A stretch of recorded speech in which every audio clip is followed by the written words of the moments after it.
בעיסוק שלנו בתולדות המיסטיקה היהודית, טיפלנו במאה שהיא מעט היצירה הגדולה שלה, המאה ה-13, שבה פועלים דמויות כמו הרמב"ן, שבה מתחבר הקאנון החשוב של המסורת הקבלית, ספר הזוהר. פועל בה מקובל כמו רבי אברהם אבולעפיה, שמביא איתו זרם קבלי אחר. מאות שנה אחרי המאה ה-13, הם בעצם במובן מסוים פירוש, קליטה, מסירה של המסורות האלה, פירוש שלהם, העברה שלהם בכל מיני מסורות על ידי כל מיני פרשנים. פריצת דרך אם מחפשים איזשהו שלב נוסף, דרמטי מאוד, שמייצר תמונה אחרת, שהוא נקודת התחלה בהרבה מובנים של מחשבה מיסטית יהודית חדשה, מופיע לנו במאה ה-16. ופה אנחנו רוצים לעסוק בתוך המגבלות של מבוא, במקובל כביר, דמות שיש בה גם, יש לה אחת הדמויות, אם נרצה, היחידות בתולדות המיסטיקה היהודית, שסביבה גם, הקשר בינה, בין האישיות שלה לבין התורה שלה, הוא בלתי נפרד. אנחנו מדברים על הארי, רבי יצחק לוריה, שהוא באמת מייצר מערכת מושגית, אם נרצה, או מערכת סמלים, או תמונה בסיסית אחרת של העולם הקבלי, עם השפעות גדולות על הפרקטיקה היהודית, על המובן שלה, גם על תכנים שלה. ואחרי הופעת הארי, כן, אחרי המאה ה-16, בעקבותיו, יש גם התרחבות או התפשטות של הקבלה, כדת, אם נרצה, כתפיסה יהודית שהיא במובן מסוים הופכת מתפיסה של כמה יודעי חן, של חוכמת הנסתר, כמה דמויות אזוטריות שאומנם מאוד יצירתיות, נערצות, אבל אחרי קבלת הארי יש לנו כבר בעצם התפשטות של העולם הקבלי, העולם של הארי עצמו, כעולם יהודי מוכר, מובהק, מתימן ועד לאוקראינה, רוסיה. זאת אומרת, יש לנו באמת תופעה מדהימה של התרחבות והתפשטות, שקבלת הארי נמצאת בבסיסה. הארי עצמו גדל במצרים. אנחנו על התקופה המצרית שלו לא יודעים הרבה, אנחנו יודעים שהוא עסק שם באינטנסיביות, בלימוד תורה ובעיסוק בעיקר בספר הזוהר. הוא עולה בעקבות איזושהי התגלות לצפת, ובצפת, עם כל הרושם האדיר שהוא משאיר לנו, הוא בעצם נמצא רק 2-3. הוא מגיע לצפת ב-1570, והוא חי שם עד 1574-5. 3 שנים הוא נמצא שם, ומשאיר רושם אדיר על הסביבה המיידית שלו, ומה שנשאר לנו מהכתבים שלו בעצם מעט מזער, הוא בעצם כתב מעט. יש לנו פירוש קצר שלו על טקסט מסוים בספר הזוהר שנקרא ספרא דצניעותא. יש לנו קטעי פירושים על חלקים שונים בזוהר, יש פיוטים לשבת שמיוחסים לארי וכנראה בצדק, אבל האדם הזה לא כותב. התורה שלו, השיטה שלו, ויש פה שיטה, זה שהוא לא כתב זה לא בגלל שאין שיטה, יש פה שיטה. השיטה שלו נמסרת לנו על ידי תלמידיו המובהקים, בראשם 2 אנשים, שתי דמויות שהן חשובות ביותר להבנת העולם של הארי, להיכרות שלנו עם העולם שלו, אחת רב חיים ויטל, והדמות השנייה זה יהודה טבול, אבן טבול, ושתי הדמויות האלה, יש להם מסירות של קבלת הארי. אלה תלמידים שיושבים ורושמים את הדוקטרינה של המורה, והם בעצם מה שיש לנו בעיקר מהארי הוא דרך הרשימות האלה שהם, יש להם יסודות אותנטיים, מאוד מיידיים של מה שאמר המורה. יש מסירות שונות, חלק מהם זה גם, הוא תלוי בעובדה שהארי מסר את תורתו בדרכים שונות בהקשרים שונים, אבל בעצם אפשר להגיד, העולם הזה של קבלת הארי נמסר לנו באמצעות שני התלמידים האלה. אחר כך יש לנו חזרות ופירושים, דמות מאוד חשובה באיטליה, ישראל סרוק, שגם מעביר, אם כי הוא לא תלמיד ישיר, אותנטי של הארי, אבל יש לו מסורות, טקסטים, הוא עורך אותם, הוא כותב אותם, כך שיש לנו צינורות שונים של קבלת הארי עוברת דרכם. אם היה לנו את הזמן הראוי להדגיש רק לקבלת הארי, כמובן, היה צריך לברר את האופן הייחודי של כל מסירה של קבלת הארי בידי תלמידיו השונים, המהדורות והעריכות השונות של הטקסטים האלה, איך שמתגלגלים מצפת החוצה. אבל אנחנו, מה שנעשה כדרכנו, זה לנסות לשאול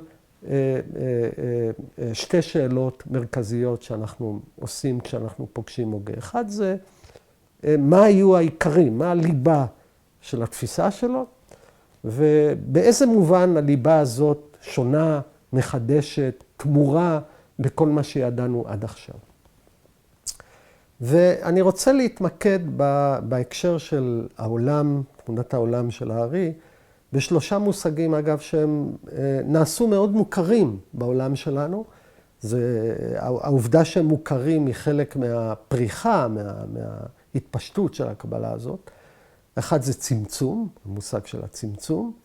השני הוא המושג של השבירה, שבירת הכלים. והמושג השלישי זה התיקון.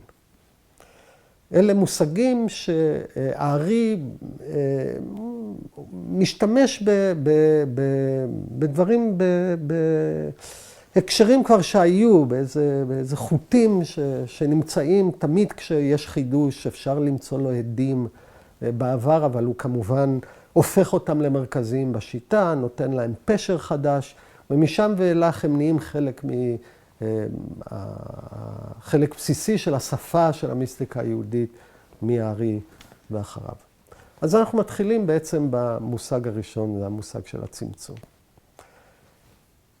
הארי שעוסק כמו שהמסורת הקבלית כולה עוסקת, והארי צריך לזכור, לומד ומנתח ומפרש את הזוהר. הוא עוסק בתהליכי הצלת האלוהות מתוך עצמה, מן העין אל מערכת הספירות וממנה אל ההוויה. זאת השאלה, הוא מתאר את מה שנקרא סדר האצילות. יש לנו טקסט מאוד מרכזי שבו יש שם, אם נרצה, הרצאה סדורה, מפורטת של סדר האצילות של הארי, שהיא נקראת דרוש אדם קדמון. אנחנו עוד נדבר למה אדם קדמון, אבל זה דרוש אדם קדמון של חיים ויטל, שבה הארי מתאר את סדר ההצלה, בגלל שזה עניין של ההתבוננות הקבלית מן המאה ה-13 ואילך, מסוף המאה ה-12 ואילך. אבל הארי מחדש פה חידוש מאוד מאוד עמוק, שהיו לו הדים עמוקים מאוד במסורת היהודית שאחרי הארי, וזה את מושג הצמצום. ומושג הצמצום בעצם שואל שאלה או עונה לבעיה מאוד בסיסית. אם האין סוף, העין האלוהי, הוא כל נוכח, כל נמצא, איך נוצר מקום, איך נוצר מרחב לאפשרות של מציאות נבדלת מהאלוהות עצמה? אתה יכול לומר, ויש מיסטיקאים שיגידו, באמת אין מציאות נבדלת מן האל עצמו.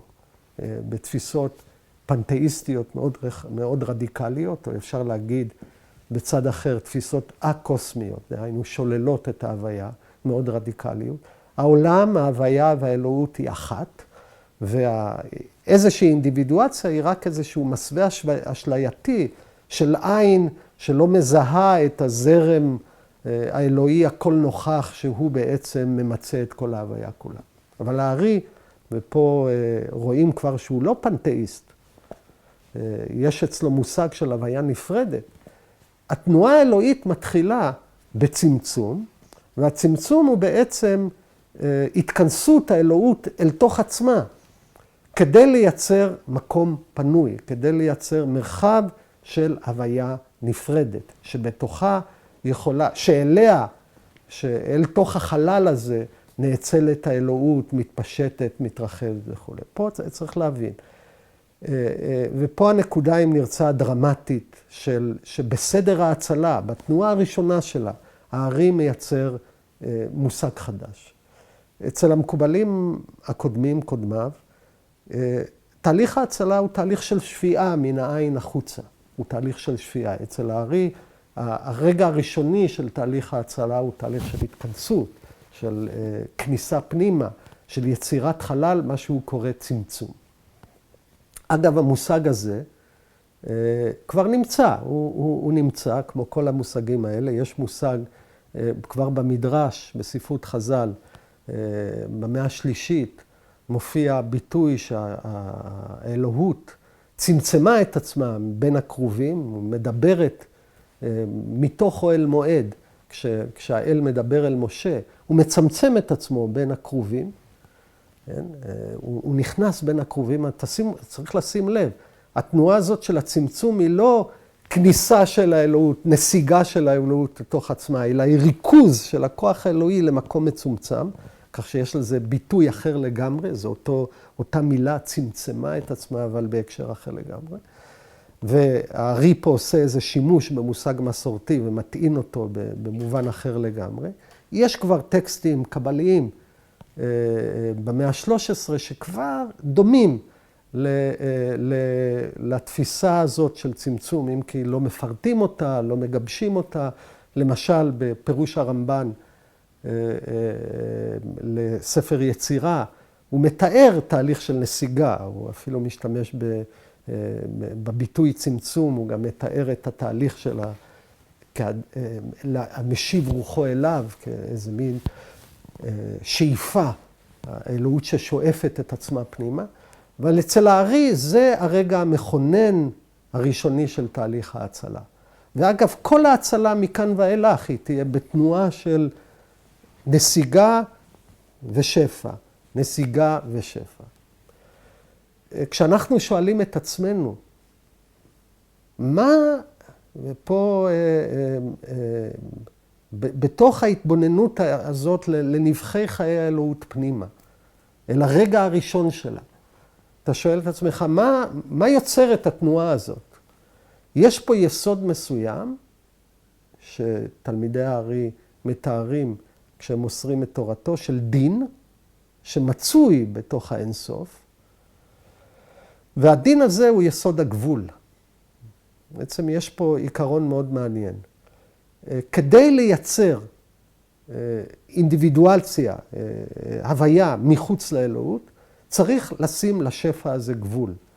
והדין הוא מה שיוצר את הגבול. בעצם, אם היינו רוצים לתאר את זה בצורה יותר מורכבת, וכאן גם, שוב, יש יסודות מדרשיים וקבליים שכל הזמן מתארים אותה, קיומו של העולם, קיומה של הוויה החוץ אלוהית, היא תלויה בדין שיוצר לה את המרחב של האינדיבידואציה להיות שם, מצד אחד. ומצד שני, היא תלויה בשפע שמייצרת או שמחיה את המרחב החוץ האלוהי הזה בחיים, חיים שהם בעצם נשפעים, שופעים מן ההוויה האלוהית החוצה. אני ארצה לקרוא קטע בדרוש אדם קדמון, שבו, רק כדי לקרב אותנו לשפתו של הארי, שבו חיים ויטל מוסר כנראה מילה במילה את התיאור של הארי, את סדר ההצלה ואת יסוד הצמצום. הוא אומר ככה, דע כי תחילת הכל, היה כל המציאות אור פשוט, ונקרא אינסוף. מה זה אור פשוט? איזה אור שהוא לא מובחן, אין בו הבחנות, אין בו אינדיבידואציה. ולא היה אז שום מקום פנוי. האור הזה בעצם תופס את כל החלל כולו. וכאשר עלה ברצון המאציל להציל הנאצלים, כן?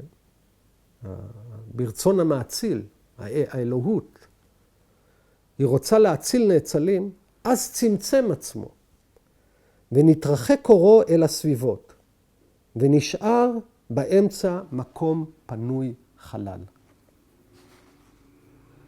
לא נמשך אור האינסוף במקום הזה, אלא דרך קו דק וקטן וצר מאוד. והנה במקום החלל הזה, שנשאר פנוי באמצע, אור המאציל העליון כנזכר נעשה בחינת מקום חלל עיגול בהשוואה אחת. אנחנו עוד מעט נפרש את הטקסט הזה, אבל הוא מתאר בעצם איך הצמצום מפנה מקום פנוי בחלל, שאליו קורן, לאליו קולח איזושהי אלומה של אור דק. הרי צריך להיזהר שלא כל עוצמת האור האלוהי ישפה אל המקום החלל, כי אז ממילא מיד לא יהיה אפשרות לאיזושהי אינדיבידואציה. אז כך שיש איזה המשך של הגבלה פנימית, של ריסון עצמי פנימי, של כל המערכת הזאת, שהיא רק מאצילה באמצעות קו, אם נרצה, של אור ששופע ממנה. והוא אומר, דע כי במקום הזה נאצל אדם קדמון, הנזכר, ויש בו מציאות י' ספירות, והם ממלאים כל המקום החלל הנזכר. דהיינו, בשלב הראשון של תהליך ההצלה הזה, אל החלל הפנוי, יוצאת איזה קולח אור של שפע אלוהי, שהוא עכשיו כבר יש לו איזושהי צורה, איזשהו מבנה של אדם קדמון. האדם הקדמון הזה, שהוא בעצם בראשית מערכת הספירות כולה, מכיל בתוכו את 10 הספירות. אגב, רוצה להעיר, יש משהו, ואחרי זה כמובן ששאלת הצמצום תחזור ותעלה אצל פרשנים שונים של קבלת הערים, מהגאון מווילנה ומייסד חסידות חב"ד, כולם עוסקים בפירוש הצמצום. אבל יש רגע אחד שרבי נחמן מברסלב באחת הדרשות שלו, בדרשות של התורה, על התורה, שהוא אומר את הדבר הבא, שיסוד הכפירה, יסוד האין אלוהות בעולם, זה העובדה שהיה חלל בלי אלוהים בעולם. זאת אומרת, אם נרצה, הריק יש לו, הריק האתאיסטי, הכופר, השולל, יש לו שורש מטאפיזי בעצם אקט ההוויה הראשון. יש עולם פנוי מאלוהות. אגב, אם אפשר להגיד, הפניות מאלוהות היא תנאי לקיומו של העולם. אז יהיו לנו כמובן מערכת שלמה וארוכה מאוד ומורכבת מאוד של הצמצום, כולל גם שאלה מאוד, שתעורר ספקולציה מיסטית מאוד עמוקה, והיא, מהו המכניזם הפנימי שמפעיל את אפשרויות הצמצום באור הפשוט הזה. יש כבר, כמו שאמרנו, יש כבר איזשהו יסוד של דין בתוך המערכת הזאת הלא מובחנת, שהיא מאפשרת הבחנה, התבחנות, נסיגה. לתוך החלל הפנוי הזה, ועכשיו בעצם מה שעשינו באמת בצורה סכמטית, אבל אני מקווה לפחות מזמינה עיון יותר עמוק, אז דיברנו על רגע מסוים שבו הארי מייצר מושג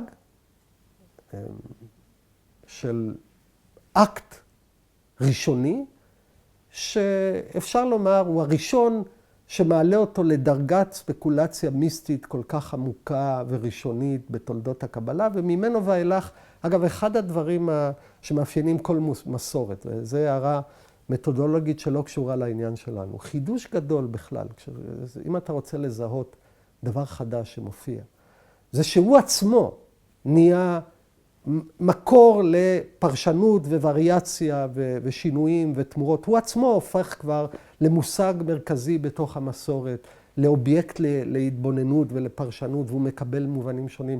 דיברנו על זה למשל בהקשר אחר לגמרי, נגיד כשחכמים, כשחז"ל מחדשים מושג דמות אידיאל טיפוס כמו התלמיד חכם, אתה רוצה לדעת שזה נהיה חלק מרכזי במסורת, יש מיד ויכוח מה זה תלמיד חכם, מה היחס בין התלמיד חכם לעולם המצוות והשאלות האלה שדיברנו עליהן. אותו דבר עם מושג פורה, מושג מפתח, הוא מושג הוא מיד נהיה מקור אדיר וכביר לפרשנות, והוא מקבל מובנים שונים והקשרים שונים מתוך תפיסות שונות. אז הארי, בשלב הראשון של המערכת המושגית שלו, מדבר על מושג הצמצום. כמו שראינו, לתוך המבנה הזה, יש לנו את האדם קדמון, שהוא דמות אנתרופומורפית, מעין אנושית, שכבר מכילה בתוכה את כל 10 הספירות, ואז מגיע שלב לא פחות חשוב, לא פחות מרכזי בתפיסה של הארי, וזה השבר, השבירה או שבירת הכלים. האור הזה שבוקע מהאדם הקדמון הזה, הוא אמור להיות מוכל, הוא חייב להיות מוכל באיזושהי מעטפת, באיזשהו כלי שמכיל אותו ומגדיר אותו. ואחרת לא יהיה חלל, לא יהיה מקום, לא יהיה מרחב, לא יהיה מבנה, לא יהיה סדר, יש איזה כאוס של אורות. והכלים האלה נשברים, לא מכילים את האור האלוהי, והשפע, שפע הניצוצות האלוהים המוכל בהם, נופל אל איזושהי הוויה של תוהו, לא מוסדרת ולא מכוונת. זאת אומרת, יש איזה דבר מרתק של כישלון ראשוני ובסיסי, איזה מין קלקול בסיסי של תהליך ההצלה, איך שהוא קורה. אתה אומר, רגע, בריאת האל, זה יסוד, אתה אומר, אם יש בריאה, אם יש מישהו שמסוגל לבצע משהו בלי חיכוך, כן, אתה קורא את בריאת העולם, אלוהים אומר, עושה וזה טוב.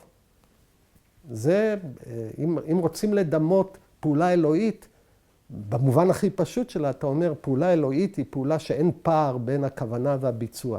כל פעולה שאנחנו עושים בעולמנו, לצערנו, תמיד יהיה איזשהו פער בין מה שרצינו למה שנעשה. יש איזה מרחק בין התכנון לפעולה. אתה אומר, פעולה אלוהית היא פעולה נטולת חיכוך. לא כך בתוך המחשבה של הארי, יש איזה יסוד שהוא כבר קיים, כמובן גם בתפיסות קבליות קודמות. יש איזה קלקול, יש איזה שבירה. הארי עצמו משתמש בביטוי הזה. יש איזה שבירה ברגע הראשוני של תהליך ההצלת האלוהות. והשבירה הזאת היא בעצם פרשנות על יסודות שמופיעים לנו כבר בספרות חז"ל, שהאל ברא עולמות והחריבם. כאילו הוא מנסה, יש איזה מין תהליך של ניסיון, עד שמזדקק לו עולם בסדר. כן? הוא עושה את זה ועושה את זה ועושה את זה. אבל פה זה לא עולם, אלא זה האלוהות עצמה שמנסה לצאת מנבחי עצמה באופן סדור, שהיא נשברת ומתקלקלת. יש לנו גם מושג שפה כמובן הארי מפתח מפרשנות הזוהר שהוא עסק בה באופן אינטנסיבי, שמופיעה באחד הטקסטים היותר עלומים והיותר חשובים בספרות הזוהר, שנקרא ההידרא רבה, הכינוס הגדול. בכינוס הגדול הזה יש תיאור של מיתת המלכים, דהיינו מלכי אדום שמתוארים בספר בראשית, שהם היו שם ומתו, הופכים לדמויות מיתיות של ניסיונות לא מוצלחים של שפיעת האלוהות החוצה. אפשר לומר אפילו, אגב, בצורה יותר חריפה, ותשבי, מהחוקרי הקבלה החשובים, כשהוא מפרש את קבלת הארי, שולם שמסכים איתו בעניין הזה, אומר, יש פה איזשהו דימוי של בריאה. זה נכון שדימויי הלידה, האלוהים, הם מאוד חזקים בתוך הדמיון הדתי של הארי. וכמו בלידה, כשיוצא הוולד, איתו יוצאת שליה, יוצאים יסודות שהם מה שנקרא לא מהותיים, מונחים אולי יותר בוטים, איזושהי פסולת שבאה עם תהליך הלידה, והאלוהות מזקקת את עצמה ביציאה החוצה, היא מטהרת את עצמה מאיזה יסודות של רוע. אולי יש פה כבר דואליות, השבר הזה מראה איזושהי דואליות מאיימת, איזושהי שניות מאיימת בתוככי האלוהות עצמה. זאת אומרת, פה אנחנו חוזרים לשאלה שמדי פעם נזקקנו אליה, בעיית הרע. בעיית הרע פה מקבלת אולי איזו העצמה לתוך מבנה האלוהות עצמה, לתוך האינסוף שמזקק את עצמו, מטהר את עצמו, מנקה את עצמו בפעולת השבר הזאת. בכל מקרה, הרגע השני, החשוב בתפיסה הזאת, זה מה שהארי יקרא שבירת הכלים, הכלים האלה שנשברים. ויש ניסיונות חוזרים, מתוקנים יותר, של תהליכי הצלה נוספים, שהם אצל הארי, מערכת הספירות, הארי משתמש במושג של פרצופים, מושג סימבול אחר שהוא מרכזי אצלו. בעקבות הזוהר יש שני פרצופים, שתי פנים, האריך אנפין, הפנים הארוכות, פני החסד, הזעיר אנפין, הפנים הקטנות, פני הדין, היחסים בין הפרצופים השונים, מערכת סימבולית שלמה של תהליך ההצלה של האלוהות מתוך עצמה החוצה, כשהפרצופים הם בעצם הבחינות או היסודות האלוהיים שמתגלים החוצה במערכת הספירות עצמם. בניסיונות חוזרים ונשנים של מערכת מתוקנת יותר, שמוכלת על ידי כלים. המערכת הזאת כמעט מתקנת את עצמה עד הסוף, ואז בא המשך של השבר. אם נרצה פעולת שבר נוספת, או פעולה שלא מאפשרת תיקון מלא, וזה חטא האדם הראשון. האדם הראשון שחוטא, יש פה איזה מין חטא מיתי, חטא בדרגות קוסמיות, שבו הוא היה בידיו להשלים את מערכת האלוהות בצורה מוסדרת, ובחטא שלו הוא מנתק את ההוויה האלוהית מתוך עצמה, שבה שוב יש איזו נפילה של ניצוצות האלוהים אל התוהו. זאת אומרת, יש לנו צירוף של שני רגעים בסיסיים של תהליך ההצלה, שבמובן מסוים, בפירוט שלהם, בעוצמה שלהם, הם ייחודיים לתפיסה של הארי, וזה תהליך הצמצום של האלוהות אל תוך עצמה, כדי לייצר חלל שמאפשר אינדיבידואציה של האלוהות עצמה ושל ההוויה בעקבותיה, והשבר שבא בעקבות ניסיון היציאה הזאת החוצה. מכאן אנחנו באים ליסוד השלישי, או יסוד שלישי מרכזי, כשאנחנו, שוב אני אומר, זה ניסיון בתורת מבוא והקדמה לחלץ את מושגי היסוד של התפיסה הזאת, אנחנו באים למושג של התיקון. וכבר התיקון, כשאנחנו מגיעים למושג הזה, אנחנו עוברים מהמרחב של הספקולציה המטאפיזית של תהליכי הצלה אל השפעות פרקטיקות, השפעה על הפרקטיקה הדתית, השפעה מאוד עצומה על הפרקטיקה הדתית. מה עומד בליבו של רעיון התיקון? יש לנו בעצם אלוהות שכתוצאה מהשבר הראשוני שלה היא מפוזרת, לא מאוחדת, ניצוצותיה, איבריה, אם אפשר להגיד, שרויים בכל מקום בהוויה, הם כלואים, הנה עוד מושג שאחרי זה הופך להיות מאוד מרכזי, בקליפה, הם מחיים איזושהי קליפה, אבל הם נבדלים מן האלוהות. והתפקיד של הפעולה האנושית, התפקיד של המעשה הדתי, הוא בעצם לתקן, דהיינו להשיב את האלוהות לאחדותה הראשונית הפנימית. כן? יש פה איזה מטיל על האדם. כבר ראינו שבקבלת הספירות במאה ה-13 לאדם יש תפקיד תיאורגי של לאחד ולהחזיק ביחד את האיזונים הפנים האלוהיים. אבל פה יש יסודות אולי הרבה יותר מיתיים על השליחות האנושית. השליחות האנושית היא בעצם לאסוף את חלקיה האבודים של האלוהות. שולם רצה לטעון שיש פה איזו מטאפורה מאוד כבירה לתודעת גלות.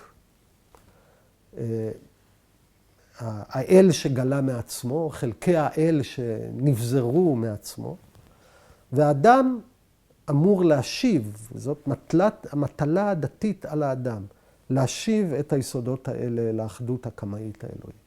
איך הוא עושה את זה? ופה נכנס העניין של הפרקטיקה של המצוות. המצוות הם בעצם תיקון, הם כלי תיקון, שבהם היות והמצוות, כל מצווה ומצווה מתרי"ג מצוות, מ-613 המצוות, הן מכוונות כלפי איבר. וצריך לזכור שכשאדם מתקן את עצמו, מתקן את נשמתו שלו, הוא מתקן את האלוהות, כי נשמתו שלו היא חלק אלוה ממעל.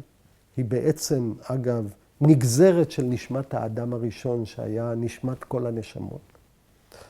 ויש, וזה אגב הארי גם בחייו, כשהוא מתואר כאדם, כשחיים ויטל מתאר בהקדמה שלו לאחד מהטקסטים הכי חשובים של קבלת הארי, עץ חיים, הוא מתאר את הדמות הזאת של הארי, תיאור כנראה מאוד אותנטי, של הארי מסתובב בעולם מונשם, בעצם כל ההוויה היא מונשמת, היא נשמתית, הוא מזהה את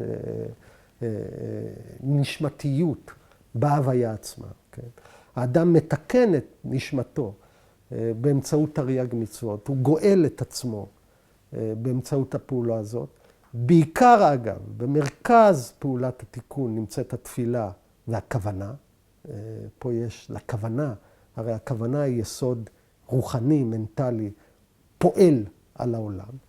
וספרות הכוונות שאחרי זה מתפתחת סביב קבלת הארי, שיש בה איזה יסוד ברוקי מאוד, טכני מאוד, מאוד מורכב של מה לכוון, איפה ואיך. כן? מי שקורא את פירושי התפילות שבאים בתוך המסורת, זו ספרות מאוד ענפה של ידע אדיר של כל המערך האלוהי המורכב הזה.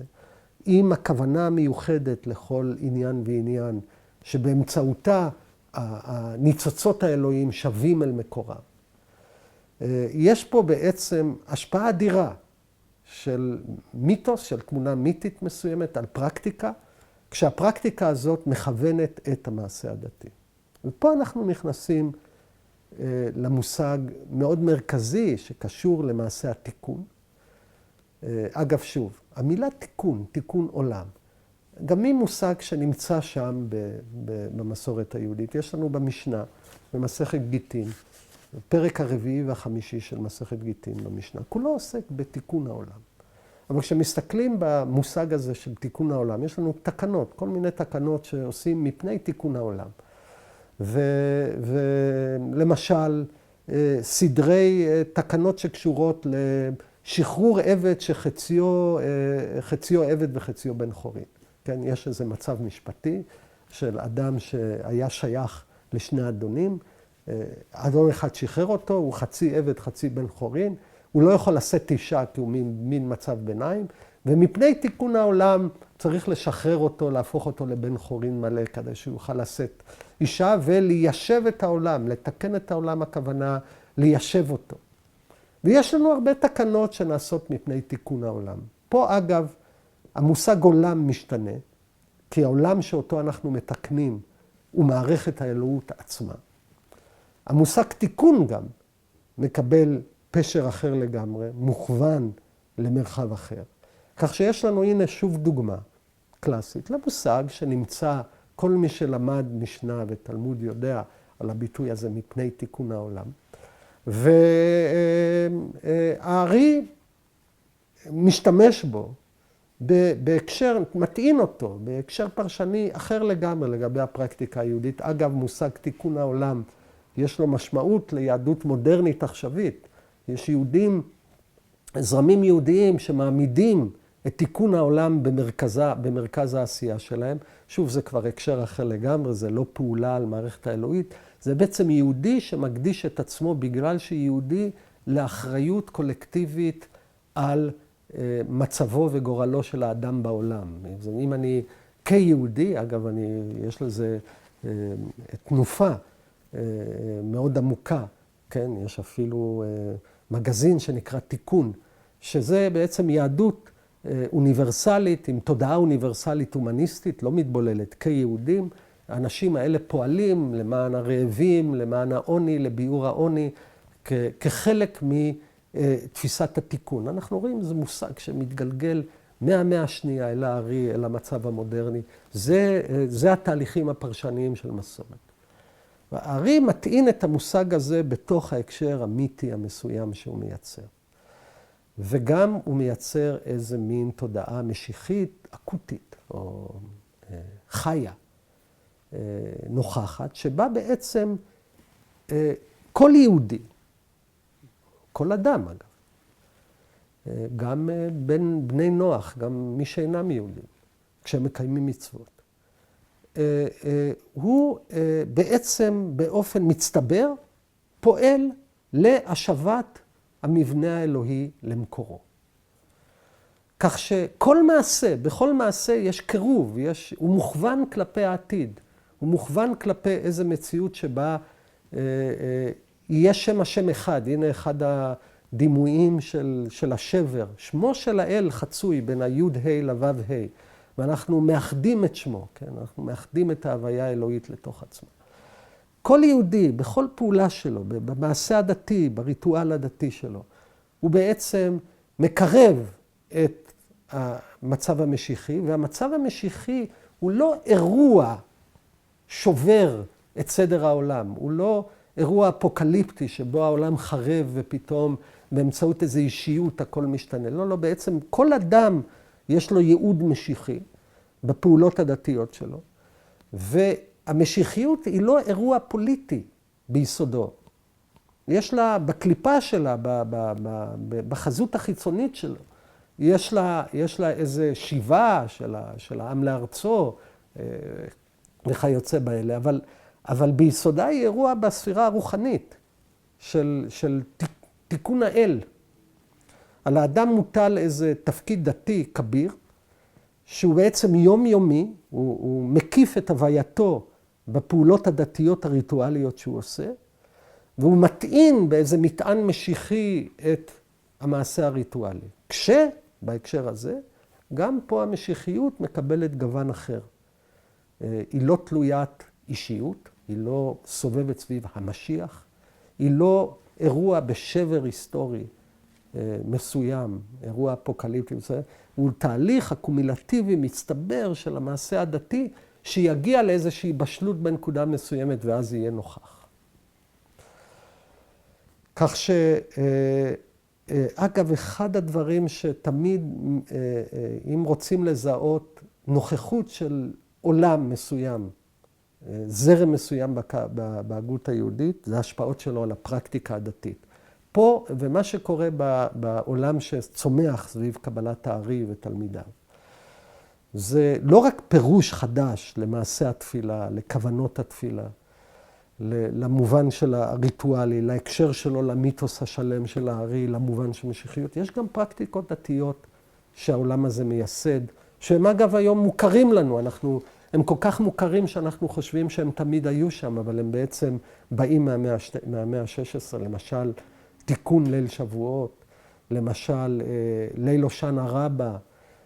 אגב, לתוך סדר התפילה נכנסים פיוטים שבאים מהעולם של הארי. ניקח את לך דודי, קבלת שבת ששרים בבית הכנסת של רבי שלמה אלקבץ, כן, הפיוט הזה. הוא בא מהעולם הזה. אגב, זה תמיד סימן לנוכחות של זרם, זה החדירה שלו למעשה היומיומי היהודי, וכל יהודי באשר הוא, אתה שייך לעולם הזה אתה יודע לכוון את הכוונות האלה או לא יודע, אתה כבר נמצא בתוך העולם הזה של קבלת הארי. כך שיש לנו מערכת חדשה, מושגית, מיתית, של תהליכי ההצלה, שאני ניסיתי לתאר אותם בליבם. כמו שאמרתי, כל אחד מהם, גם הצמצום, גם השבירה, גם התיקון, הם כולם מקבלים פרשנויות שונות, בזרמים שונים שרואים את עצמם כמפרשים של קבלת הארי עצמה. בעריכות שונות גם של כתביו. שמחלחלים, המושגים האלה מחלחלים לתוך הפרקטיקה הדתית היהודית, והם מעתה ואילך חלק מהעולם היהודי, מהמסורת היהודית שהארי בעצם מכונן. באמת בהערה מסכמת של העולם הזה. מהמאה ה-17 ואילך, מראשית המאה ה-17, דרך איטליה, דרך הקשרים שונים, אגב, דרך טקסטים של מוסר, של התנהגות יומיומית. אתה לוקח טקסט כמו שני לוחות הברית, שדרכם זורם העולם של הארי אל עולמו של כל יהודי באשר הוא, מקבלת הקבלה היקף והתפשטות שלא הייתה לה לפני המאה ה-16. ומה שעשינו הפעם זה לנסות לזקק אם נרצה, את היסודות הפנימיים של הזרם הזה. אפשר לומר מבחינת החידושים התיאוסופיים שלו, החידושים בתמונת הספירות, אולי הרגע האחרון, הבולט של תמורה יסודית בתפיסת האלוהות, איך שמערכת העולם הקבלי מייצר.